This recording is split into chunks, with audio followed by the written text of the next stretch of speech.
ಈಗ ಏನಾಗಿದೆ ಅಂತಂದ್ರೆ ಸುಮಾರು 2,84,000 ಸರ್ಕಾರಿ ಹುದ್ದೆಗಳ ನೇಮಕಾತಿಗೆ ಅಡ್ಡಿ ಆಗಿರೋದು ಈ ಒಳ ಮೀಸಲಾತಿ ವಿಚಾರ ಅನ್ನೋದು ತಮ್ಗೆಲ್ರಿಗೂ ಕೂಡ ಗೊತ್ತಿದೆ.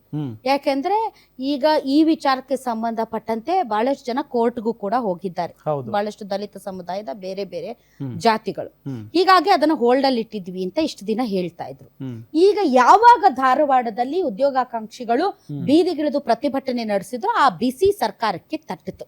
ಸಿದ್ದರಾಮಯ್ಯನವರ ಸರ್ಕಾರ ಅಧಿಕಾರಕ್ಕೆ ಬರುವ ಮುಂಚೆ ತಮ್ಮ ಪ್ರಣಾಳಿಕೆಯಲ್ಲಿ ಹೇಳಿದ್ದು, ಮೊದಲನೇದು ಬಿಟ್ಟು ಎರಡನೇದು ಹೇಳಿದ್ದೇನು ಅಂತಂದ್ರೆ 1 ವರ್ಷಕ್ಕೆ 1 ಲಕ್ಷ ನಾವು ಸರ್ಕಾರಿ ಹುದ್ದೆ ನೇಮಕಾತಿ ಮಾಡ್ತೀವಿ ಅಂತ.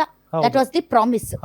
ಬಹಳ ವರ್ಷಗಳಿಂದಾಗಿ ಸರ್ಕಾರಿ ಹುದ್ದೆಗೆ ಕಾಲ್ಫಾರ್ಮ್ಗೆ ಕಾಯ್ತಾ ಇದ್ದಂತಹ ಬಹಳಷ್ಟು ಜನ ವಿದ್ಯಾರ್ಥಿಗಳು, ಯುವಕರು ಸಿದ್ದರಾಮಯ್ಯನವರು ಮಾತು ಕೊಟ್ಟಿದ್ದಾರೆ 1 ವರ್ಷಕ್ಕೆ 1 ಲಕ್ಷ ಅಂತಂದರೆ 2 ವರ್ಷದಲ್ಲಿ ಖಾಲಿ ಇರುವಂತ ಎಲ್ಲಾ ಹುದ್ದೆಗಳನ್ನು ಭರ್ತಿ ಮಾಡ್ಬಿಡ್ತಾರೆ ಅಂತ ಸಾರಾಸಗಟಾಗಿ ಸಿದ್ದರಾಮಯ್ಯನವರಿಗೆ ಮತ ಹಾಕಿದ್ರು.